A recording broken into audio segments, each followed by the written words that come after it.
తొందరగా ప్రాపర్టీస్ కొనుక్కునే యోగం రావాలంటే ఆదివారం పూట ఆవుకి బెల్లం తినిపిస్తూ ఉండాలి. అమావాస్య తిథి ఉన్న రోజు ఎవరికైనా మీ చేత్తో భోజనం పెట్టాలి. మీ చేత్తో భోజనం పెట్టడం అంటే ఆకలిగా ఉన్న వ్యక్తికి మీరు భోజనం సప్లై చేయాలి. అమావాస్య రోజు ఆకలిగా ఉన్న వ్యక్తికి మీరు భోజనం సప్లై చేస్తే ప్రాపర్టీస్ కొనే యోగం అనేది మీకు తొందరగా వస్తుంది. అలాగే గురువారం రోజు ఒక పసుపు రంగు వస్త్రం తీసుకోండి, ఒక ఎల్లో కలర్ క్లాత్ తీసుకోండి. తీసుకొని దగ్గరలో ఉన్న టెంపుల్కి వెళ్ళండి. ఆ టెంపుల్లో తులసి మొక్క ఎక్కడ ఉందో చూడండి.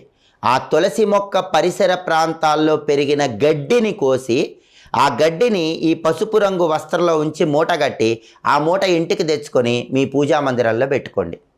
అప్పుడు ప్రతిరోజు ఆ మూటకి ధూపం వేస్తూ ఉంటే మీకు ప్రాపర్టీస్ యోగం అనేది చాలా తొందరగా వస్తుంది. అలాగే మీకు పర్టికులర్గా పెద్దవాళ్ళ నుంచి ప్రాపర్టీస్ రావాలి, మదర్ సైడ్